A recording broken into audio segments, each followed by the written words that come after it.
అధికారంలోకి వచ్చినటువంటి వ్యక్తి, నైతిక విలువలు లేనటువంటి వ్యక్తి,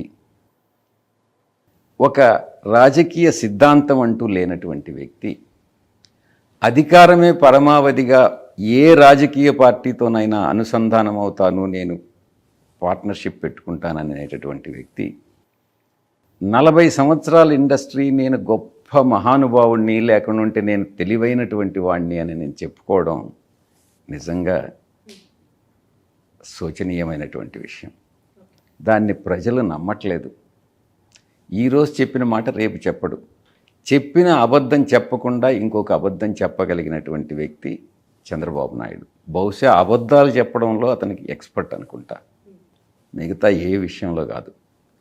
ప్రతి ఒక్క దురలవాటు, వెన్నుపోటు పడిచే తత్వం, కులతత్వం, కులపిచ్చి, లేనటువంటి దుర్గుణం ఆయనలో లేదు. ప్రతి దుర్గుణం కూడా చంద్రబాబు నాయుడులోనే ఉంది.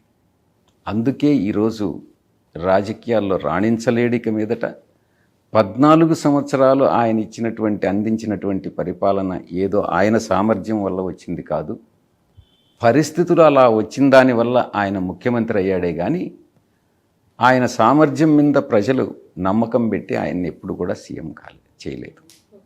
జస్ట్ ఒక చిన్న గులకరాయి పడితేనే హత్యా ప్రయత్నం జరిగింది అని అనటం, అసలు ఇంతకంటే నీచమైన రాజకీయాలు ఏమైనా ఉంటాయా అని చెప్పి మాట్లాడుతూ ఉన్నారు లోకేష్. అదే చెప్పింది. చంద్రబాబు నాయుడికి గతంలో మా పార్టీ అధ్యక్షులు జగన్మోహన్ రెడ్డి గారి మీద విశాఖపట్నంలో హత్యా ప్రయత్నం జరిగింది. అతను రీసెంట్ 5 సంవత్సరాలు, ఇంచుమించు 4.5 సంవత్సర కాలం పాటు జైల్లో ఉన్నాడు. దాన్ని ఒక సెటైరికల్గా, ఏదో దాన్ని లైట్గా తీసుకునేటట్టుగా కోడికత్తి అని ఆ రకంగా దాన్ని ఒక రకమైనటువంటి వివరణ ఇచ్చి దాన్ని నీరుగార్చేటటువంటి ప్రయత్నం చేసినటువంటి వ్యక్తి చంద్రబాబు నాయుడు. 2 రీసెంట్గా జరిగినటువంటి మీరు చెప్పేటటువంటి గులకరాయి, అది ఇక్కడ తగిలింది కాబట్టి కన్ను పైన, అదే గులకరాయి కణత మీద తగిలిన్నా, కన్ను పైన తగిలిన్నా ప్రాణాపాయం అన్నటువంటిది మీరు అర్థం చేసుకోండి. ప్రాణాలకే ముప్పు వచ్చి ఉండేటటువంటిది.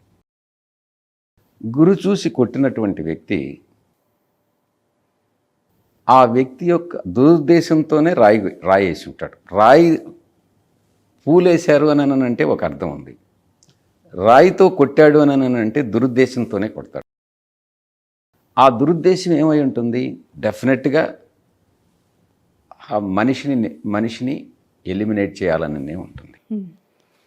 దాంట్లో మళ్ళీ సెటైరికల్గా గులకరాయి అని అన్నటువంటి, గులకరాయితో కాకుండా ఒక పెద్ద బండరాయిని వేయగలరా? చంద్రబాబు నాయుడు తెలివి తక్కువతనం.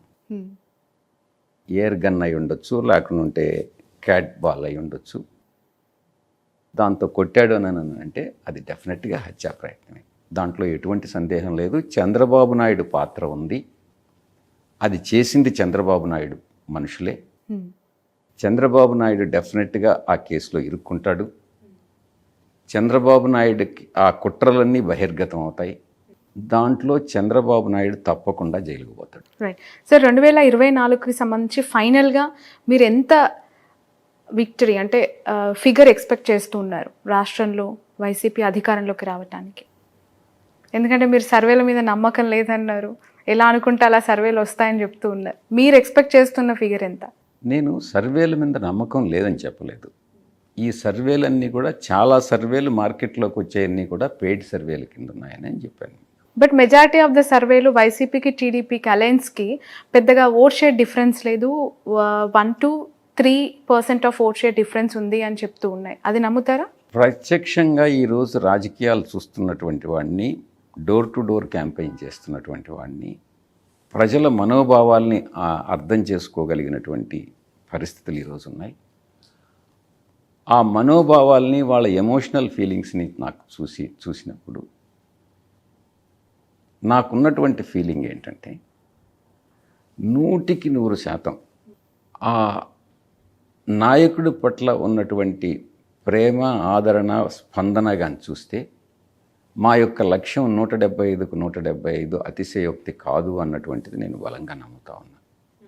బహుశా అది ఒక వేవ్ లాగా గతంలో 2019లో ఏ రకంగా వేవ్ వచ్చిందో అదే రకమైనటువంటి వేవ్ ఈరోజు ఉంది, అండర్ కరెంట్ ఆ రకంగా ఉంది అన్నటువంటి విషయాన్ని నేను బలంగా నమ్ముతా ఉన్నాను.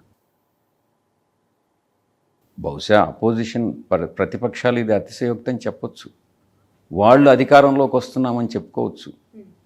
కానీ ముఖ్యంగా బడుగు బలహీన వర్గాల్లో, పేదల్లో, మీరు ఒక్కసారి పేదరికం అంటే మీరు చూడాలి.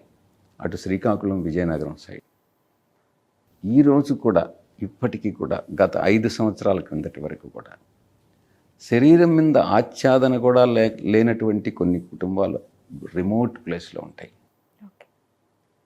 వాళ్ళకి నెల నెల అవ్వాతాతలకి, వాళ్ళకి బయట కదలలేనటువంటి వాళ్ళకి, ఎవరైతే వివిధ అనారోగ్య కారణాల వల్ల బయట రాలేనటువంటి వాళ్ళకి నెల నెల పెన్షన్ అన్నటువంటిది వాళ్ళ ఇంటికి చేరుతుంటే వాళ్ళకి ఒక హోప్, మాకు దేవుడే జగన్ గారి రూపంలో వచ్చి మాకు సహాయం చేస్తున్నాడు అన్నటువంటి ఒక భావన.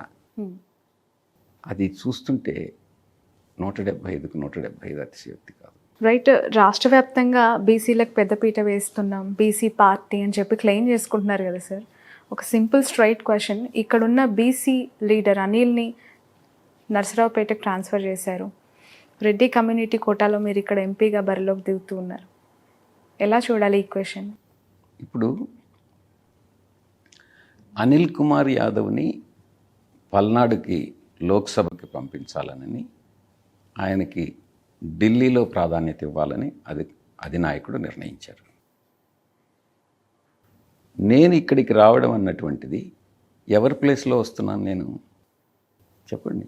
వేమిరెడ్డి గారు లేదు, ఆదాల ప్రభాకర్ రెడ్డి గారి ప్లేస్. సారీ, యా, ఆయనని ఇటు ట్రాన్స్ఫర్ చేసి, యా ఎగ్జాక్ట్లీ. ఆదాల ప్రభాకర్ రెడ్డి గారు రూరల్కి వస్తున్నారు, ఎందుకంటే కోటంరెడ్డి శ్రీధర్ రెడ్డి వెళ్ళిపోయాడు కాబట్టి. నెల్లూరు సిటీ ఎవరికి ఇచ్చారు? ఖలీల్ గారికి.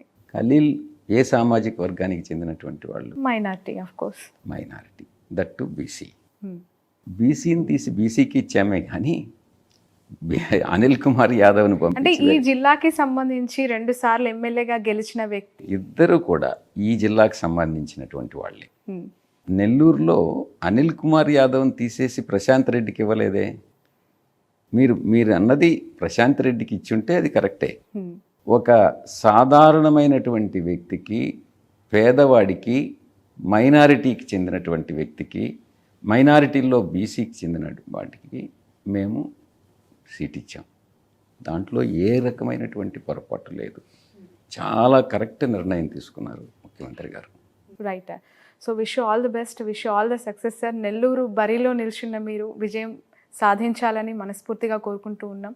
ఖచ్చితంగా ఇక్కడ మీరు అనుకున్న సక్సెస్, మీతో పాటు మీ ఎమ్మెల్యేల గెలుపు కూడా చూడబోతున్నామని అనుకుంటున్నాం. Thank you so much for your valuable time. Wish you all the best. So ఇది నెల్లూరు పార్లమెంట్ వైఎస్ఆర్సీపీ అభ్యర్థి విజయసాయి రెడ్డి గారితో special interview. That's all for now.